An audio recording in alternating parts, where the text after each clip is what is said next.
welcome to this week's episode of Spoiler Piece Theater, the podcast that doesn't give a shit about spoilers. We just want to talk about the movies. My name is Evan Crean. I am co-chair of the Boston Online Film Critics Association, co-author of your 80s Movie Guide to Better Living, co-host of the It's the Pictures podcast, and my pronouns are he, him. My name is Megan Kearns. My pronouns are she, her.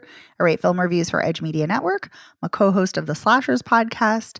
I too am a member of the Boston Online Film Critics Association and a member of Gallica, the Society of LGBTQ Entertainment Critics. And my name is Dave Riedel. I write about movies. I'm a member of the Boston Online Film Critics Association, and my pronouns are he, him. Yes, they are. And we are coming at you with movies this week. Kind of Valentine's-y kind of movies, I guess. We'll get to those in a minute.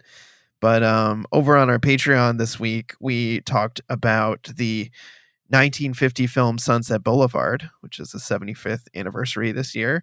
And we had a really fun discussion about that. We all three had seen that before, and we had a lot of fun digging into it and discussing. So if you are a patron, definitely check that out. And if you are not a patron, please consider joining for $5 a month. You get access to weekly bonus episodes like this one. And you can also vote in our monthly polls. We usually pick some type of topic, and then you can vote in the poll, and then we'll watch what you vote on. And while I'm on the subject of Patreon, I want to say a huge thank you to our sponsor piece patron, Heather Sachs. Heather, thank you for your support. Thanks, Heather. As I mentioned, we've got some movies to talk about this week. We have two movies in question. The first one we're going to talk about in just a moment is the horror film Heart Eyes. And then we are going to be talking about the action film Love Hurts, which we all three have seen. But first, we're going to start with Heart Eyes, which, Dave, you have seen. So Indeed. I guess take it away. Yeah, okay. Question mark? So Hard Eyes is so this is directed by Josh Rubin, right? Who Yeah. Love Josh Rubin. we covered both of his other feature movies that he has directed, Scare Me, which he also wrote, which I liked Scare Me a lot. Oh, Yeah, I did too. love Scare Me. And then Great. what's the one about the werewolf? What's it Werewolves called? Within. Werewolves Within. Yeah. I love did that not love that. too. I was not a fan of that one. I did not love that. I stand He- alone. I loved it. He didn't write that. And he did not write Hard Eyes. This is written by Philip Murphy. Don't know who that is. Michael Kennedy. I mean, I'm sure I know who they Christopher are. Landon and but Michael Kennedy of Yep. Christopher Landon. Freaky. Freaky, Happy Freaky Death Day. Yep. Yeah. Okay. Christopher Landon, son of Michael. So they wrote this. So I was not expecting a horror comedy. I thought this was going to be a straight horror movie. And then okay. it's, played for laughs from the beginning. It opens with this couple doing an engagement in a vineyard in Washington State. And it's just, I mean, it's funny. The guy is fumbling through it, and it turns out that his fiance has written the way she wants to be proposed to, and so he starts over because the cameraman who's filming it doesn't get it right. And then the Hard Eyes killer, who has killed people in, I want to say, in the 2 years ago in Boston, a year ago in Philadelphia, and now apparently has chosen Seattle this time to murder happy couples. So he kills the photographer by sticking his, looks kind of like a machete, but I'm not sure exactly, sticking his machete through the lens of the camera and into the cameraman's head. And then I can't remember how he kills the fiance, but the proposer fiance. And then the way that the woman dies is he chases her into a vineyard, and she climbs inside a grape crusher to hide from him, and he turns on the grape crusher, and in full gory detail, she is crushed to death on screen. I mean, it is amazing. It's rough. So gory. Okay. The only thing that kind of works, making it not so gross, is it's sort of played as a gag, and it's also so gross that you really can't take it seriously. But it's gross. And then Devon Sawa and Jordana Brewster are the cops investigating this, and it shows It shows the two of them like inside the crusher, like fishing out like different body parts, and they're both just so whatever about it. It's kind of like, okay, this is a straight comedy. It just happens to be gross also. Then you're introduced to your main character, which is Olivia Holt, and she's been broken up with by her boyfriend, or she broke up with him, or whatever. She broke up with him, but he's already got a new girlfriend, and the new girlfriend's all over Instagram, and she's like, ugh.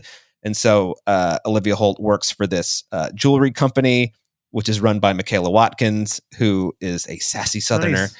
And Olivia Holt has done this ad campaign about tragic deaths in history for this like new wedding band campaign. And so it's got like Romeo and Juliet, and it features everybody's deaths in the ad campaign. And Michaela Watkins is like, what the hell were you thinking? And she's like, well, I was thinking you approved it. And she's like, yeah, I didn't know it was going to end up like, I thought you were going to, show the nice parts of their romance, not when they all died. And so she has hired Mason Gooding to come in and like do a new campaign with Olivia Holt. She's like, this is your last chance. He's only here for 2 days. You're going to like walk through this with him, and he's going to just like basically sandblast your ideas and not make them horrible. There's really no good reason that she doesn't fire Olivia Holt.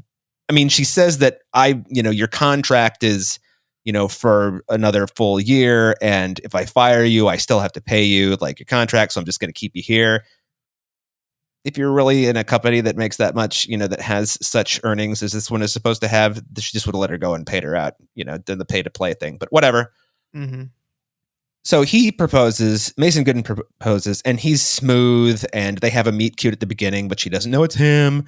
And then he's like, let's, go to dinner. And, he's, I guess, trying to smooth talk her, and she's not having it. And she storms out, and they've got this like push and pull and and then they bump into her ex-boyfriend and his new girlfriend. And so she grabs Mason Gooding and just kisses him. And it's like kind of hot. And then you see that the Hard Eyes Killer is watching from across the street. Because it turns out the Hard Eyes Killer had targeted her ex-boyfriend and girlfriend, but changes his mind to focus on them. Oh, no. Like in that moment. Yeah. Because like witnessed this fake kiss. So for the next hour or so, the whole thing is about them being chased by the Hard Eyes Killer and narrowly escaping. They go home to her apartment, and she's left her keys somewhere. So she's like, I'm going to break the glass and, let myself in. He's like, oh, please, come on, let me do it. And, he ends up cutting his finger. So they have to go into the apartment, and she's helping him get bandaged up. And then she's going to put on a sweater, and she opens the closet, and the Hard Eyes Killer is in there. And then they evade the Hard Eyes Killer, and then they run out of the apartment, and the Hard Eyes Killer shoots their Uber driver, and then they run away, and she ditches him when he gets knocked out by the Hard Eyes Killer. And then he gets arrested because the police think he is the Hard Eyes Killer. And then they're stuck in the police station. And this is like the one place that I think that it drags, is when you're just waiting for the Hard Eyes Killer to show up, which finally does.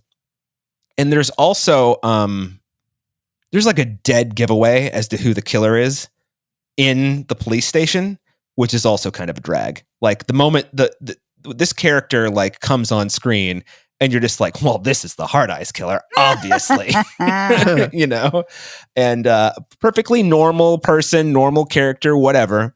But there is a twist. Ooh, twist. So, Olivia Holt and Mason Gooden escape the police station while the Hard Eyes Killer is chasing them, and he does away with Devon Sawa by macheting him in the nuts and then the face. Wow. As you do. As you do. Yeah. Jordana Brewster, you hear her fire her gun, but you don't see her die. So keep that in the back of your mind. And then they're going to this. They're like, we got to go to a public place because Hard Eyes Killer isn't going to kill us in a public place. Wrong. They go to a drive-through movie, which is showing. I can't remember which love story movie it's showing, but the Hard Eyes Killer tails them down and just starts like killing people indiscriminately in the parking lot, and then they finally get the upper hand on him, and they kill the Hard Eyes Killer. What? And then one of the movie's great moments is they unmask him and it's somebody you've never seen before. And Mason Gooding just goes, "Who the fuck is that?" Amazing. Yeah. So, of course, Jordana Brewster is the cop because she's been on the Hard Eyes Killer thing. So she comes to like take their statements, and then she's driving Mason Gooding home, and Olivia Holt's, left. Wait, in the is she the parking- Hard Eyes Killer? We're getting to that. Oh, okay. I got excited. And so then Mason Gooding was going to leave the next morning, and she's like, "I got to go stop him." And she's got a sassy best friend, who's telling her to do this. And so she goes to the airport to stop him, and the Hard Eyes Killer calls her from Mason's phone, and it's like, if you want him to live, you're going to come to this church, whatever it's called. It's an abandoned church. And when she gets there, of course, there's two Hard Eyes Killers, Jordana Brewster, and then the person who is absolutely the Hard Eyes Killer who was the tech guy at the police station. I didn't mention him, but he's the IT guy. He's just here. And it's like, yeah. I did not expect 3 Hard Eyes Killers. I expected, the one guy for certain. I was not surprised that Jordana Brewster was the second one, considering she died off screen. Right. Right.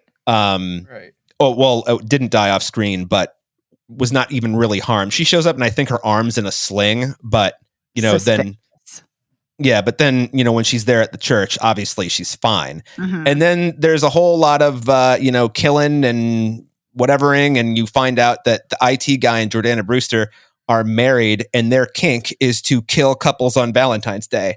And the third person was just some guy who was like a fan of theirs that they met on the dark web.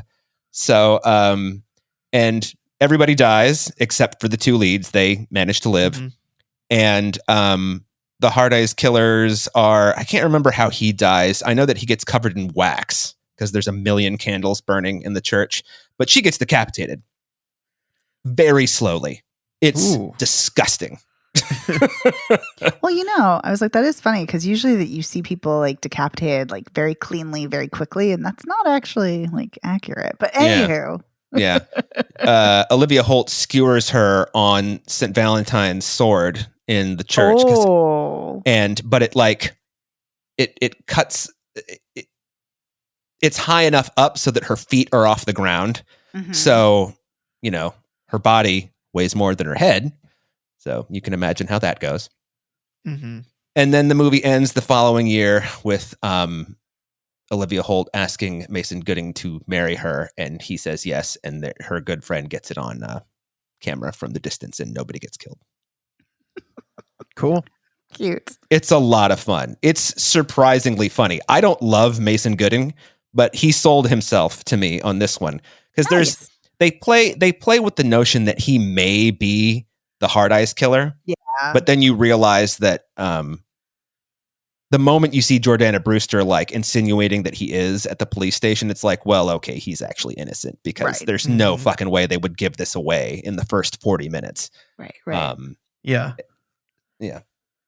But there are a lot of laughs. I was surprised how funny this is. And I don't know if I've ever seen Olivia Holt in anything. And at first, like, it's actually really smart. It's designed so that you don't like her at the beginning. Mm-hmm. And then, when they start being pursued and you see how smart and resourceful she is, you're like, this is like, and it also kind of humanizes her because she does ditch Mason Gooding at one point. And he was like, "You ditched me." She's like, "I did not ditch you." She's like, "I kind of ditched you." And we have seen Olivia Holt. When we covered Totally Killer. Totally Killer. Which one is that? With Kiernan Shipka, and she goes back in time to save her mom from the serial killer. Yeah, that her mom is Olivia Holt. Yeah. I did not see that. But I thought we all did. I meant to see that at some point. Okay, well, I you saw should. her It's cute. in Cruel Summer, and I thought she was actually really great in that. It was like a mini series on Freeform. That the first season I thought was quite good. The second season, not so much. Oh, so she's great in Totally Killer. So she's young Julie Bowen. That. Yes. Right. Okay. Yes, yeah. yes. Got it now. Yeah. Anyway, this is a lot of fun. It's super fast paced. Nice. The only time that it kind of drags is when they're at the police station because it's one of those things where you're just waiting for something to happen. Mm-hmm. But it has some surprises. The reveals are surprising-ish. Like I said, the IT guy, you see that coming a mile away. And I remember thinking at the time, it's like, we don't see Jordana Brewster evade the serial killer. That's kind of weird. And then so when she shows up as the serial killer, I was like, okay, Hard Eyes, I see what you're doing. And I was just really glad that this movie had a sense of humor because it's fucking gross. So, Yeah, I like that there are 3 killers. I like that it's like upping the Mhm. Scream 2, Scream reboot kind of Yeah. thing, you know, where there's Yeah. 3 instead of 1 or 2. 3 screenwriters, 3 killers. Maybe they all brought one killer to the screenplay. Maybe. Yeah, maybe Christopher Landon was like, I got this movie about the serial killer who kills couples on Valentine's Day. And the other writers were like, what if we all bring our own serial killer and they're all the Hard Eyes killer? This is an imaginary conversation. right. So But it Yeah. sounds like a good one. Mhm. anyway, so it's kind of a hoot. I mean, I would say that there is one series of deaths. Well, aside from the grape crushing, there are 2 other deaths that happen at the same time that are funny and also so disgusting that it's just kind of like, I can't believe that this is kind of funny. And then they come back to it because they need to pull a weapon out of these 2 corpses. So it's at the drive-in. So it's yeah, I don't know. It for some reason I was able to handle this one. As you know, listeners, and Evan and Megan both know, horror movies and me have been on the outs for a little while lately, but I'm kind of getting back into them. And this one, it's so absurd that you just have to laugh at it. It sounds pretty absurd, but it sounds fun. Yeah, sounds it is a good fun. time. It is fun. I would Like- not be surprised if this is like #1 at the box office this weekend. Nice. I was going to say, I am bummed that I missed the screening. So, because I wanted to see it, but you spoiler pieced me into really wanting to see it.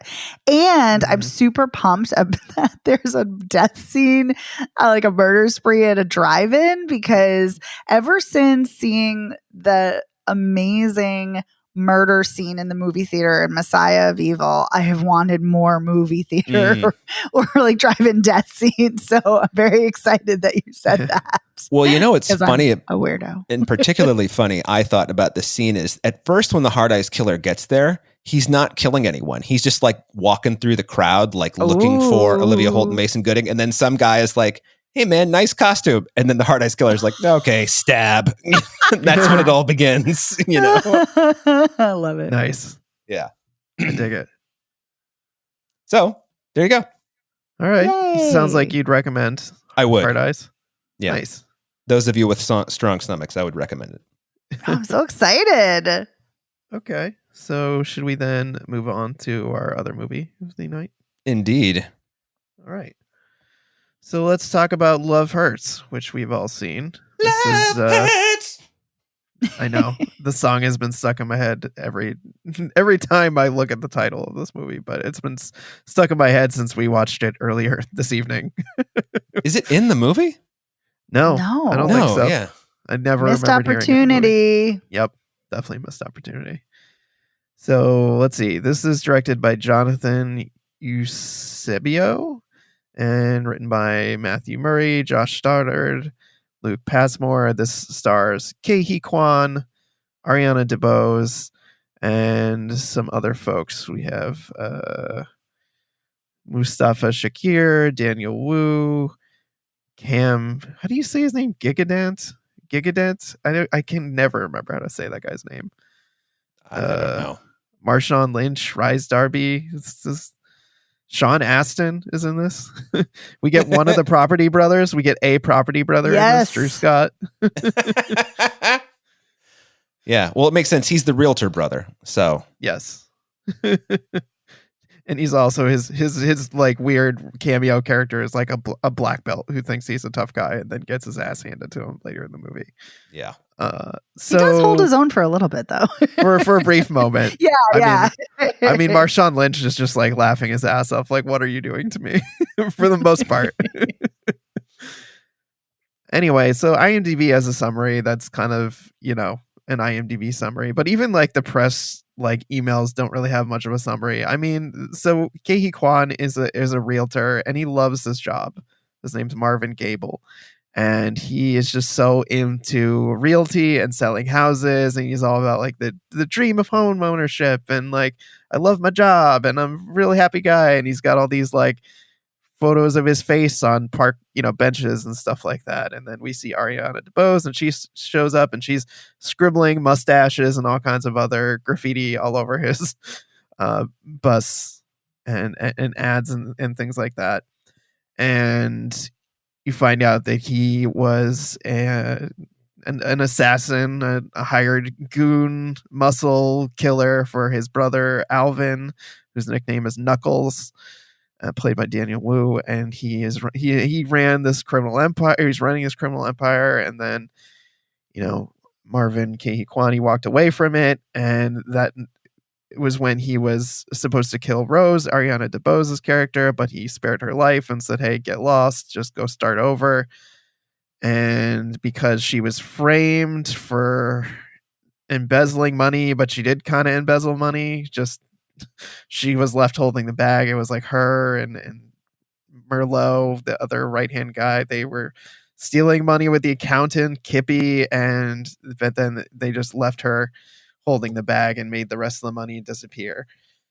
And what else? So she's back now and she wants her life back, and she wants Marvin to help her get her life back, which involves, taking on his brother and all of the henchmen who are coming after him. All the different crazy assassin guys who are all trying to kill him, and some of them are trying to kill each other. And what else? There's one of the guys who's after him. His name is the Raven, and he's a poet and an assassin. And one of Marvin's employees falls in love with him, and her. They meet after he's like, he like wakes up on the floor of Marvin's office like later in the movie after he got the crap kicked out of him, and she finds him there and they talk and they have a whole thing. So you got the main romance between Marvin and Rose. You got that side romance going on, and then you've got some other just like silly things going on. Like one of the guys, like his wife kicked him out, and his buddy is like trying to help him get her back. So yeah, and Sean Astin plays the cowboy owner of the realty place where Ke Huy Quan works, and they're buddy. So I think that's all like the important stuff you need to know about. Did I miss anything, or do you feel like there's anything that's critical that I left out? Critical? No, I think that was pretty thorough. Okay, thorough cool. Summary. Thank you. And since we just heard from Dave about Hard Eyes, Megan, what did you think of Love Hurts? So I, like many of us, I want to speak for everyone, but like many of us, I love Ke Huy Quan. I think he was a great child actor. I think he's absolutely lovely in Everything Everywhere All at Once. So charming, so great. Great action star. So seeing him in a lead role where he gets to play the romantic lead, just gets to play the lead, gets to incorporate his stunt work and action choreography, like kind of all these worlds coming together. So great. I was so pumped for this. And I think as he is in everything, I think he's incredibly charming, delightful. Yes. He always exudes earnestness, and I love that about him. Like he's very believable in whatever role because he just fully commits to it. And I love that he does that here. I wish, though, that he and his great action stunts were in a completely different film, because this film utterly is a waste of his time and a waste of anyone's time in this. I love Ariana DeBose. I do not love her in this. It kind of blew my mind because I think her performance is actually pretty bad, and I'm shocked because I always like her in everything. She can do multiple genres, and so I don't know what the hell is happening here. And I thought writing, I think. Well, you're beating me to it. I hadn't finished. That was literally the next words out of my mouth. I swear. I was going to say part of it is the writing. I do think the acting is bad, even regardless of the writing. Yes, but so I think agree that with has to that. speak with direction. I think the direction is bad. But yeah, I think the writing is abysmal. I think the writing is the real detriment here. It is so poorly written. Everything is hokey, or it's just a trope. It's boring. It's awful. It's just terribly written. I think the pacing is awful. I constantly was like, okay, it's got to be. And I know that this is a short movie. It's 83 minutes. So I'm like, we got to be coming to the end. And nope, we're not.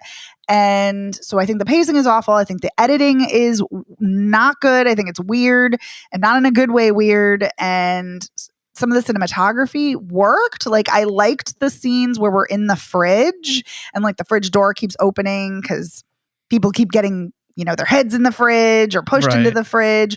There was another one, the microwave. Yeah, I was going to say where he puts his award that he's so proud of because it reminds him that he can be a normal, quote unquote, person, aside from a life of assassinry and murder and, beating people up. And so I love that he prizes this possession of this award, this realty award that he got from his mentor, Sean Astin.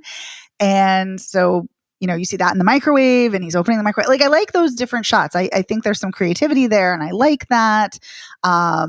This is not the most creative. I've seen this kind of shot before, but I like how when someone gets shot in the head, the property brother, and then you see through the other side of the bullet hole, like all the way through his head, which is pretty gory. But yeah, but it's a good shot, literally, and camera wise. But yeah, I just thought this was awful, and I'm so sad to say that because I think Ke Huy Quan is so good in this, and I just adore him. I just wish he was in another movie. And I think a lot of the supporting performances are bad too.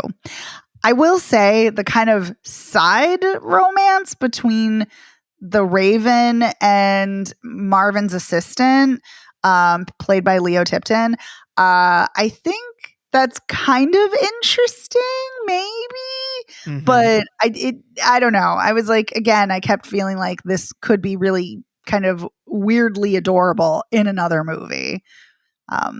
Yeah. I think Leo Tipton kind of sold it, but the Raven not so much. Yes, they're a great actor, so I completely agree with you. Yeah. What about you, Dave? Well, I'm more interested in, I think I pretty much agreed with what you were telling me at the movie theater. So why don't you go ahead and I'll just jump in for moral support. Okay. All right. Sounds good. I actually did enjoy this on the whole. I think there are some pretty major flaws with this movie, though. So I like Ke Huy Quan in this. I think you raise a great point about him being very earnest and that working very well. Him being very skilled as a stunt person, and I think he pulls off the choreography. It's all believable to me. I agree with you about Ariana DeBose not being good, both performance-wise and because of writing. I think totally. She's limited in what she can do based on the writing, but I also just think it's not a good performance. It's a very confusing character. She's kind of all over the place, and I don't think that helps. The movie, unfortunately, I think is also weighed down by excessive voiceover. Yes. And his voiceover, her voiceover, and the exposition in the movie. There's a lot of exposition in this because they need to tell us about the double crossing and the plots, and I don't think you need any of it. I think you could just slim that part down. Dave and I were talking about this after the movie. You could do a lot more showing and a lot less telling, and I think that would make this a lot better of a movie. I think even that simple change, like cutting out the voiceover or trimming down the voiceover significantly and trimming back the exposition, I think would make this more enjoyable because I really like the characters in this. I think all the henchmen are really funny, and I love the Raven as a character. I think it's just hilarious that he is like this poet assassin guy with all of his crazy knife contraptions, and I love that he has these little like feather tipped knives that he throws at people, and he's great with them, but anyone else tries to pick one up and they just can't. They don't know what to do with it. It like flops, like when Ke Huy Quan tries to pick it up, it just flops on the ground, and another guy, And I think there are surprising moments, like when that guy first shows up in the office. Ke Quan walks into his office and just immediately gets knocked unconscious. And Dave and I, when we were watching, we were thinking like that actually surprised us in a good way, because then he like wakes up with like the knife in his hand and he's stuck to the chair. So I think there are moments in this that work. I like Alvin as the villain. He's obsessed with boba. He's just drinking boba constantly. I think that's a really funny Daniel thing Wu? like I like a villain who's just obsessed with boba. Like when Ke Quan shows up later and he's like, "You want some boba?" and he means it so earnestly, and then like later he's drinking he needs to finish his boba before he can fight him, or he takes the straw and he kills Sean Astin with the boba straw, or he's using it as a weapon. All that stuff to me was enjoyable. Like seeing characters and their weird quirks and whatnot added personality in a way that made me engaged with the movie. There were a couple of times I laughed out loud, but this movie does have some pretty serious flaws for sure. Dave, what did I leave out? Well, you liked it more than I did. But I mean, it's hard to say that this is I'm not sure I agree entirely that it's a waste of Kwan's time, although it kind of is. Because I agree with you both. The script is it's really bad. It's really bad. Mm-hmm. And the thing that stuck out to me as far as the direction goes, and the pacing is not very good either, which is a combination of the editing and the direction. But some of the fight scenes were like really, really well done. And some of them were like really poor. And it's bizarre that happens in the same movie. And it's like, did you run out of time to film these? Were these reshoots? Did somebody else direct them, like an uncredited director? Like, what is happening here? And even within the same scene sometimes, like the scene in the office when the Raven is attacking Marvin, there's some really fun stuff in there, like how Marvin like has time to sharpen the pencil and then use that as a weapon. And that's kind of fun. But then there's like some stuff that drags. And then in the final battle, in particular, when they're in the outer, before Daniel Wu fights everybody, when they're doing the overhead shots, that's all pretty well done. But when that gets down to the, on the street, eye level, it's inside. When they get down to the eye level stuff, you can see the stuntmen waiting to like flail. Yes. It's really, and it's like, how did you guys get it right from overhead and then not get it right at eye level? That's so weird, Mm-hmm.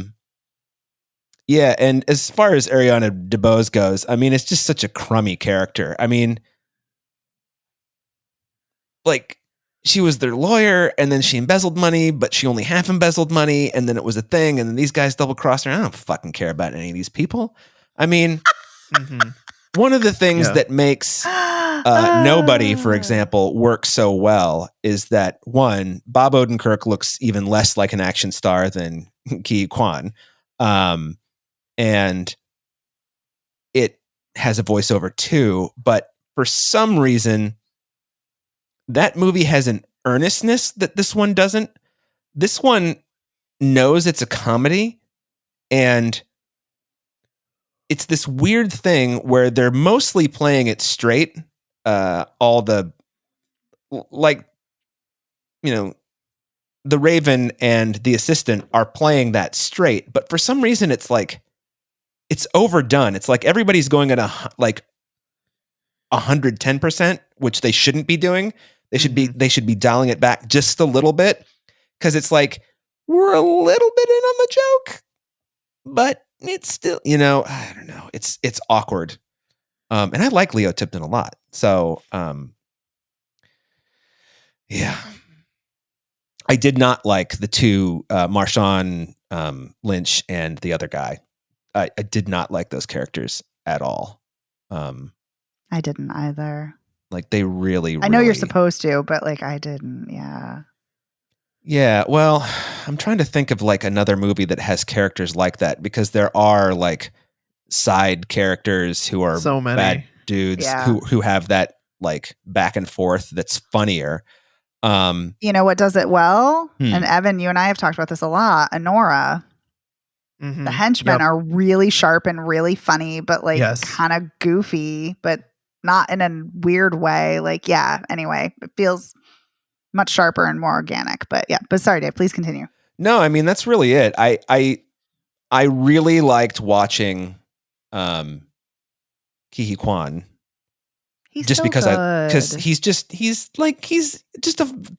charming. He's charming. Yes. Yes. I love him. And I remember in Everything Everywhere All at Once, in that scene where they're in an alternate reality and he's in the tuxedo at the movie premiere, thinking like, man, you clean up well. I know. Wow. And I would have loved to have done taxes with you in another life. Like, oh.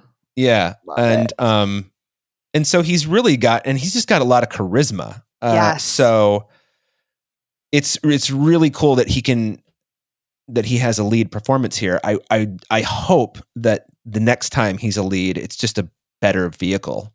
Because this is Completely just agree. like, I don't know, this is just the voiceover and the writing overall and the odd direction and editing. So basically everything. Yeah. I mean, there were parts during the fight scenes that I like. Well, I liked the refrigerator. I really liked the refrigerator thing. I'm like, Yeah. oh, we're kicking into high gear here. That But then was good. I didn't love the microwave thing because first, that's not how microwaves work. But No. you know, also there were some moments in that scene where it held together really well, and then other moments when it didn't. And I'm like, all right, does it hold together well when Lynch's stunt guy is doing it and not as well as when he's doing it? Or is it the other way around? Or, you know, I don't know. And if I'm sitting there thinking about it, like while the movie's going on, that's bad. So this is what happens when you have flawed movies. God damn it. I fucking notice all of them. I have time to think about things in a movie. Bad. So, I mean, oh, go ahead, Evan. I was gonna say, I like when he picked up the cookie cutters in that scene and was using like those that was as great. on his fists as weapons. I like that kind of stuff in a movie when you have a character in an action movie that finds unconventional weapons. Yes. Much like, I know you guys hated the characters, but when the two guys grabbed the giant fork and giant spoon off the wall and we're going to use those to beat up the Raven, also found that quite funny. Yeah. I mean, I feel like that they were trying to do, I mean, I don't think they were trying to do a Jackie Chan movie, but the stunts were Jackie Chan-esque, you know, or choreographed in that way, like with the pencil and, you know, the refrigerator. Like I've seen similar things in the Jackie Chan movies that I've seen.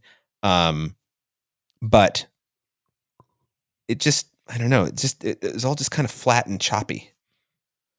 It was. Flat and choppy. And well, you know, something you said, Dave, reminded me of my experience watching this. And when you were talking about how if you're thinking about all the things about why this didn't work and what's going on here, you know, it's not a good sign. Yeah. And what I kept thinking about is, wow, they are really pushing that this is set in Wisconsin because they keep showing Wisconsin license plates. Mm-hmm. And I don't know if it was filmed in Wisconsin, but the principal photography was in Canada. So I don't know. But I'm like, this is just weird. So I'm thinking about that. And then I'm also thinking about a lot of the cinematography. There was something weird about it because so many of the scenes, the characters are by themselves and you don't see all the actors together. And then I'm like, and kind of like a similar way, like, were these reshoots? Could they only afford people for a certain amount of time? What's going on? And it just like, again, like I shouldn't be thinking about all of these things while I'm watching this for the first time. Like it just, yeah, it was very distracting. So. Mm-hmm. Yeah. Having lived in Wisconsin, I can tell you that the suburbs where they shot, definitely not Wisconsin. Yeah, Wisconsin's I didn't not. think so. Wisconsin is not flat like that. Like lots of the Midwest. Wisconsin is actually quite rolling. So there's that. The downtown stuff could have been Milwaukee, but I haven't been in the city in so long. I don't know what it looks Mhm. like. That's fair. So, you know. It just was weird that like so many like camera shots like would start on the license plate and then go up. And I'm just like, what is going on? Why are we focusing so heavily on the license plates? Yeah. What does it It's an matter odd if it's in choice. Wisconsin? Yeah, it was a weird. Yeah, because it's not like a movie where the setting is crucial, you know, like New York or LA or Yeah. Chicago or Miami or I don't know, somewhere else. But like, it just is weird. Like it could have been anywhere. And speaking Right. to that, the houses that were being shown, they felt weird too. They felt really fake. Anyway, I'm just nitpicking. But like again, the fact that I'm noticing all of these little things Yeah. I when I agree. should be, you know, immersed in the story and kind of lost in these characters' lives. Yep. Absolutely. Hmm.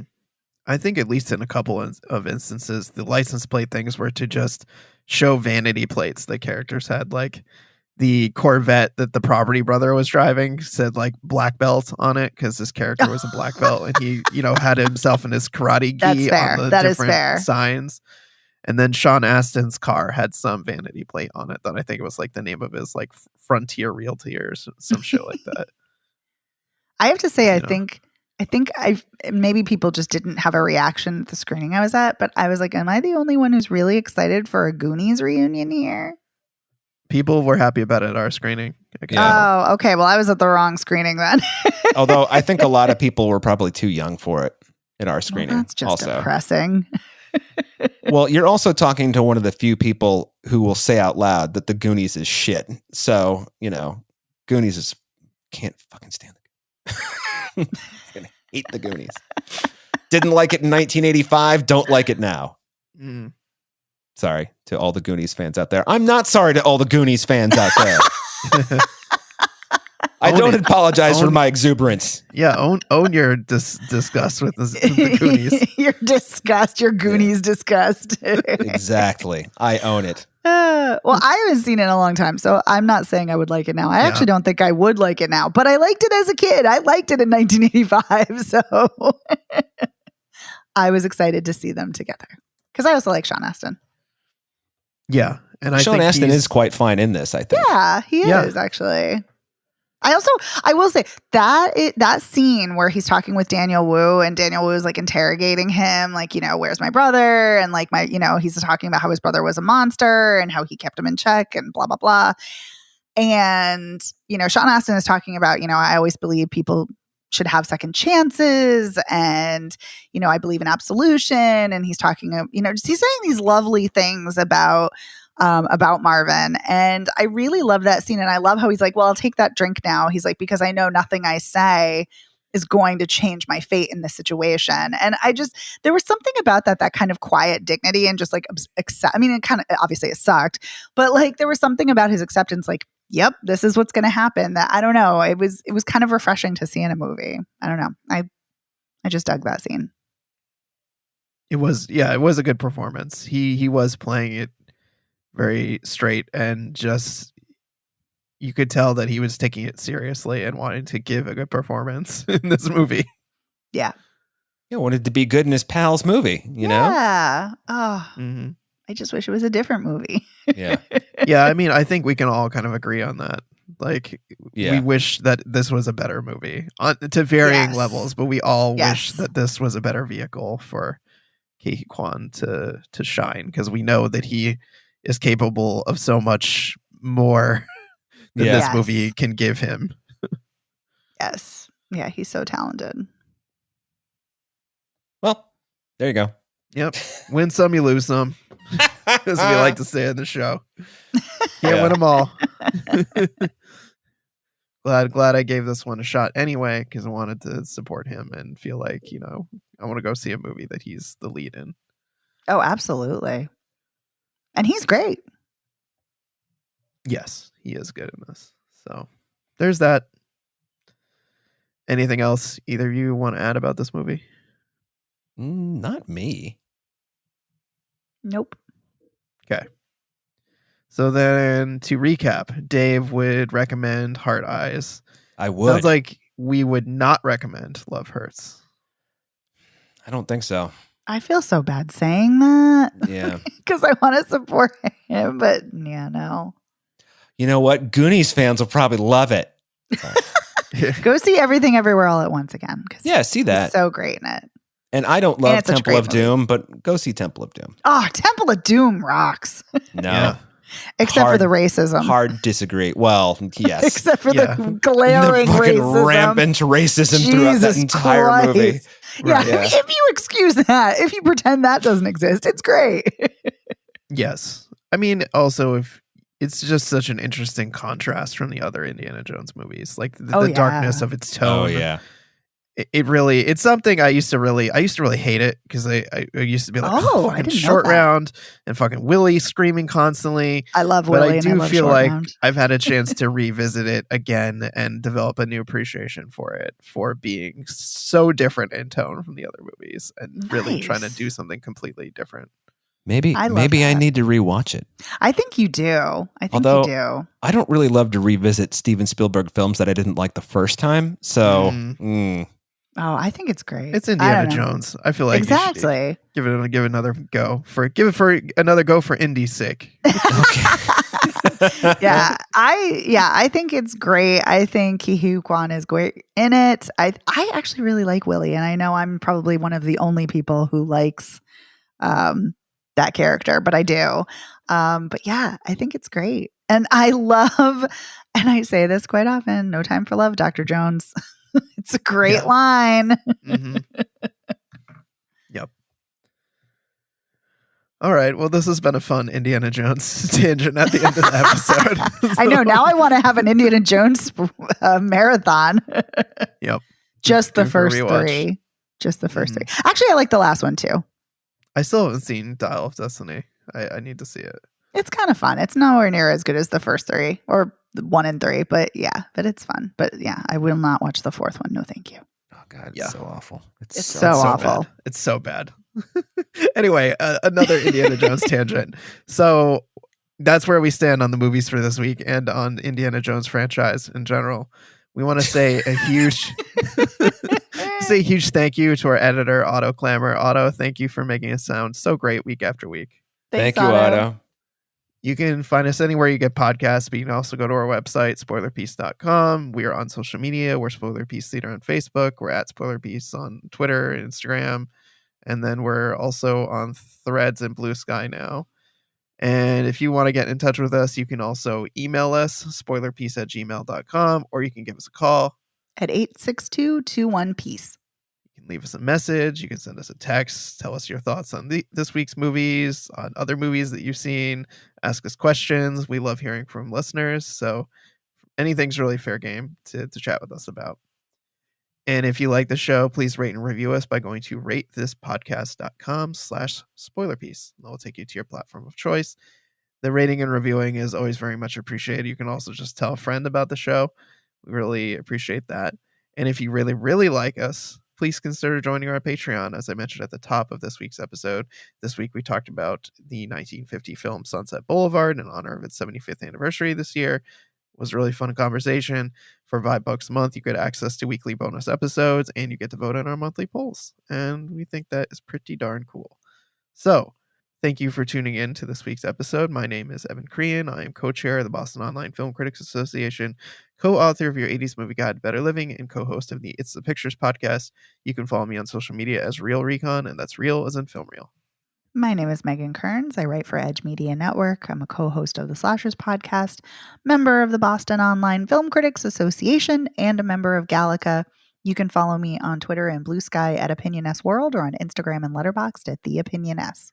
And I'm Dave Riedel. I write about movies. I'm a member of the Boston Online Film Critics Association, and I'm on Instagram, Letterboxd, Blue Sky, and Threads as Dave Sees Movies. See you next week. Bye. Bye.